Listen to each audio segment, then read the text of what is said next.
just fucking shot myself. Yes, you are. Hindi naman nakakatawa ito mga kaibigan, mga kabengbeng. Ito yung nakakalungkot yung mga ganitong mga pangyayari. Okay? Pero, may matututunan tayo sa pagkakataong ito. Hindi totoo yan. Una, ang matututunan natin dito, may matututunan ba kayo sa akin? Hindi. Seryoso tayo ha. Ang baril kasi may dalawang tawag dito. May dalawang different methods o firearm ignition na tinatawag mga kabengbeng ha. Yung isa, striker fired at saka yung isa, yung hammer fired. Yun, dalawa yun.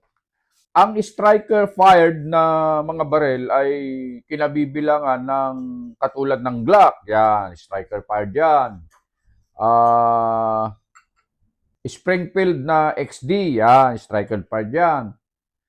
Smith & Wesson, yan. Tsaka yung mga MNP, yan, mga striker fired yan. Yun namang hammer fired, yan yung mga katulad ng 1911, yan.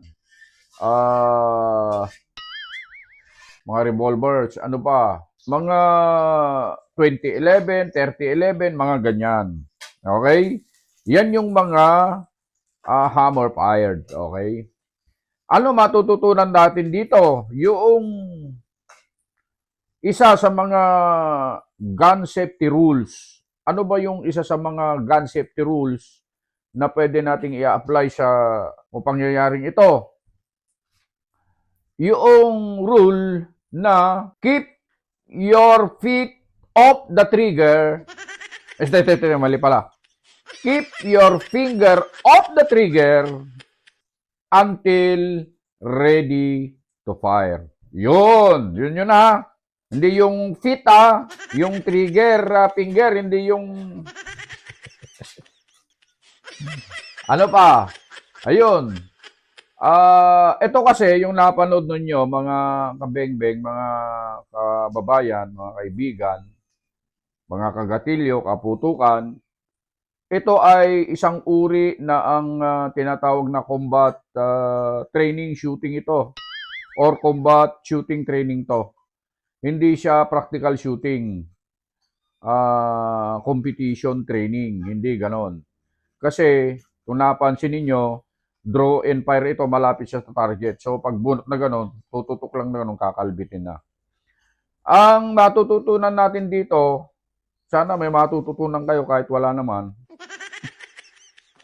Yung pagbunot mo, kaya kailangan kailangan ng regular na practice pagdating sa mga ganito.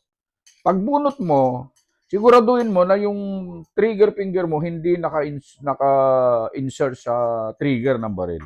Okay? Kaya lang naman siya pumutok kasi nakalabit yon. Sigurado yon. Kasi kung yung baril ang may problema, bakit hindi siya pumutok nung naka-holster pa, di ba?